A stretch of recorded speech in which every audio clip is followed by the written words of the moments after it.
Burundi est un magazine qui sert de pont entre les Burundais en exil et ceux restés au pays à travers des informations bien fouillées concernant tous les domaines de la vie du pays.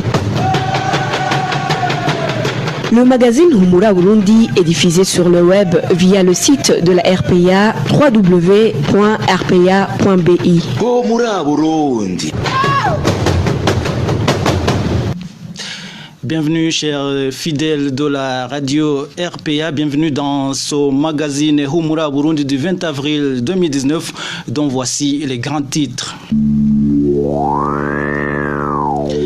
Plus de 2 millions de dollars ont été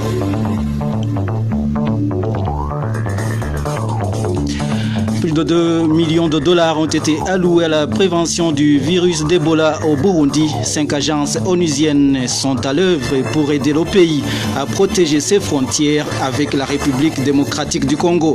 Et un directeur ivre et perturbe la proclamation des résultats scolaires à Muyinga. Ça se passe au lycée communal Raviro où les élèves ont été contraints de rentrer chez eux sans connaître leurs résultats du second trimestre. Et dans la seconde partie du magazine, vous suivrez la rubrique Au cœur de la société. Aujourd'hui, nous vous parlons de la détérioration des routes dans la ville de Bujumbura. La mise en onde est assurée par Fabrice Ndimurukundo. La présentation, c'est Émile Nibasumba. Bienvenue. Bienvenue encore une fois. Débutons ce magazine par la page politique. 2 mois après son agrément, le parti CNL a tenu ce samedi 20 avril son premier congrès national. Une occasion de mettre en place les organes dirigeants au niveau national. Ont été entre autres nommés au sein du directoire du parti Agathon Rwasa comme président et représentant légal du parti, Simon Bizimungu, secrétaire général du parti, ainsi que Terence Manirambona, nommé au poste du chargé de l'information. Ces organes viennent d'être mis en place au lendemain de multiples arrestations des membres de ce parti pour tenue illégale de réunion. Une question qui sera bientôt levée d'ici la fin de ce mois, a promis Agathon Rwasa.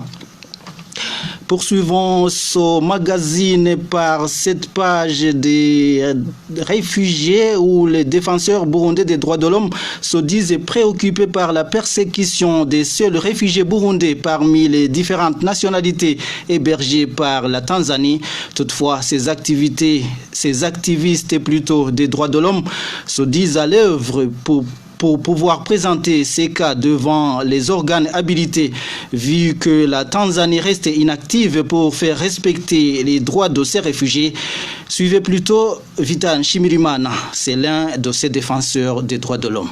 On ne trouve pas assez de mots pour caractériser le comportement inadmissible du gouvernement tanzanien face aux réfugiés burundais. Ça fait plusieurs mois déjà que nous avons décrié la persécution des réfugiés burundais par des actes de torture, d'arrestation abusifs, de viol et d'autres mauvais traitements à l'endroit des réfugiés burundais. Mais au lieu d'observer un changement de comportement du gouvernement tanzanien, nous observons davantage d'autres crimes commis à l'endroit des réfugiés burundais. Ce qui nous préoccupe davantage, c'est que nous savons que la Tanzanie a accueilli des réfugiés provenant de plusieurs États africains, mais la Tanzanie focalise la persécution sur des Burundais, alors qu'au moment même où cette persécution se renforce, il y a d'autres Burundais qui fuient le pays à raison de l'insécurité qui prévaut. Ceci nous amène